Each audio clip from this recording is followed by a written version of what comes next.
जय हिंद दोस्तों। लक्ष्य क्लासेस में आपका बहुत बहुत स्वागत है। दोस्तों आज हम लोग मेंसुरेशन में ट्रायंगल के कुछ इंपॉर्टेंट क्वेश्चन को हल करेंगे। आज का क्लास हम लोग का 12 रहेगा। पहला क्वेश्चन है कि एक समद्विबाहु त्रिभुज का परिमाप 18 cm है। उसकी पार्श्व भुजा तथा आधार का अनुपात 7:4 है। तदनुसार उस त्रिभुज का क्षेत्रफल कितना होगा। देखिए समद्विबाहु त्रिभुज है। समद्विबाहु त्रिभुज में क्या होता है, दो गो भुजा बराबर होता है। ये क्या है, ये समद्विबाहु त्रिभुज है। तो कह रहा है ना कि पार्श्व भुजा यानी 7 है। ये पार्श्व भुजा 7:4 है ना। और ये कितना है, 4 है। इसको हम मान लेंगे 7x, इसको 4x। इस पर हम लोग क्या कर देंगे, डाल देंगे लंब। अब देखिए परिमाप दिया है। परिमाप क्या होता है, तीनों भुजाओं का योग होता है ना। ये 2 बार हो जाएगा, है ना, क्योंकि समद्विबाहु त्रिभुज है। यहाँ चलेंगे, हम लोग लिखेंगे 7x, फिर 7x, फिर 4x इक्वल टू हो जाएगा 18।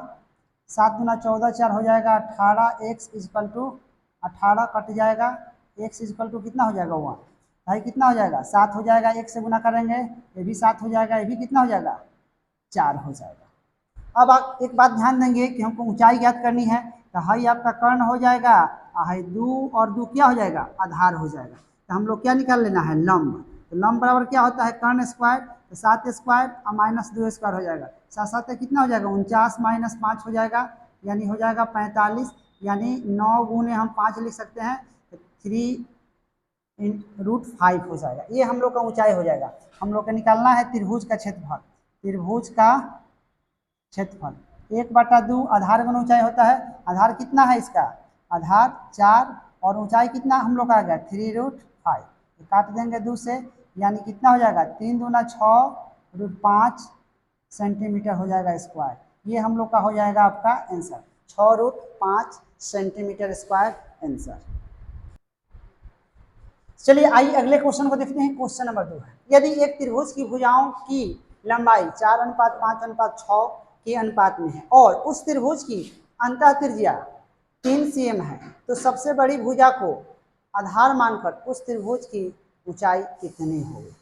ठीक है, चलिए तो दिया है भुजा का अनुपात 4, 5 और 6। इसको हम कहेंगे 4x, 5x, 6x।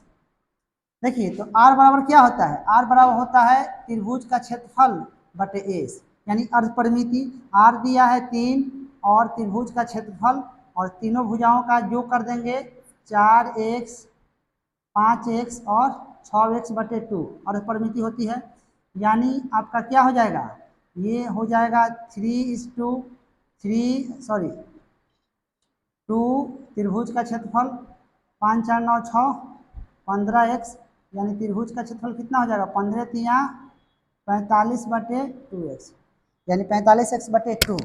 अब कह रहा है कि सबसे बड़ी भुजा को आधार मान लीजिए, तो 1/2 सबसे बड़ी भुजा कितना है 6x गुने एच, और क्षेत्रफल कितना हम लोग का हो गया 45x/2। ये कट जाएगा 2 से 2, इसको काटेंगे तो 3 दूना 6, ये हो जाएगा 15×3=45। x से x कट जाएगा, है ना, x से x कट जाएगा, यानी h बराबर कितना हो जाएगा 15/2, यानी 7.5 cm।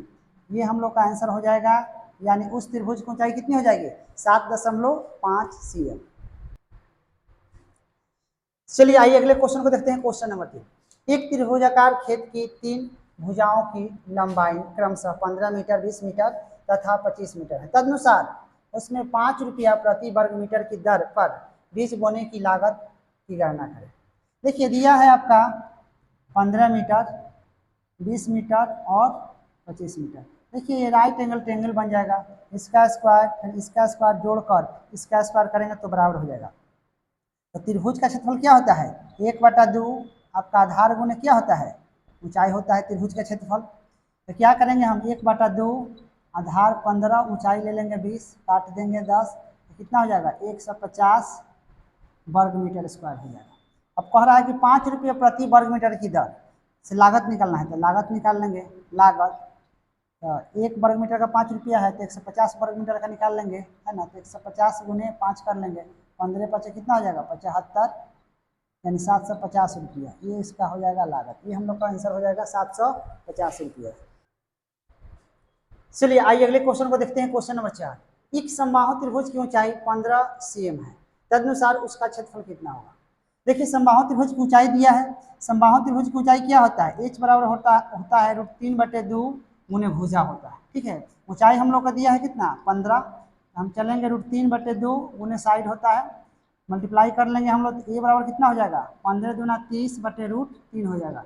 रैशनलाइज कर लेंगे √3/√3 से, है ना। ए बराबर कितना हो जाएगा, दोनों मिलकर 3 हो जाएगा, इसे काट देंगे तो कितना हो जाएगा 10, यानी 10 रूट कितना हो जाएगा 3 cm हो जाएगा। अब निकालना है समबाहु त्रिभुज का क्षेत्रफल, क्या होता है √3/4 और साइड स्क्वायर होता है, भुजा स्क्वायर होता है, √3/4 और साइड है 10√3, अब फैन कितना हो जाएगा 10√3 स्क्वायर होता है। अब ध्यान रखेंगे यहाँ काट देंगे तो 2, ये 5 हो जाएगा, फैन काट देंगे कितना 2 से तो 5 हो जाएगा, तो 50 25 हो जाएगा, 2 को 3 मिलके 1 को 3 होगा, तो 25 3 कितना हो जाएगा 75, 75 और 3 हो जाएगा सेंटीमीटर स्क्वायर हो जाएगा। ये हम लोग को क्या हो जाएगा आंसर हो जाएगा 75 और 3 सेंटीमीटर स्क्वायर। दोस्तों यदि हमारी वीडियो अच्छी लगी तो हमारे चैनल को सब्सक्राइब करें, फेसबुक पर देख रहे हैं तो फॉलो करें, लाइक करें, कमेंट करें और बड़े पैमाने पे पढ़ने वाले स्टूडेंट्स के पास शेयर करें। चलिए आइए देखते हैं अगला क्वेश्चन। क्वेश्चन नंबर 5, एक समबाहु त्रिभुज का क्षेत्रफल 4√3 वर्ग सेंटीमीटर है, तदनुसार उस वर्ग के विकर्ण की लंबाई कितने सेंटीमीटर होगी जिसकी भुजा उक्त समबाहु त्रिभुज की ऊंचाई के बराबर है। चलिए ध्यान रखेंगे समबाहु त्रिभुज का क्षेत्रफल क्या होता है √3/4 भुजा स्क्वायर होता है ना।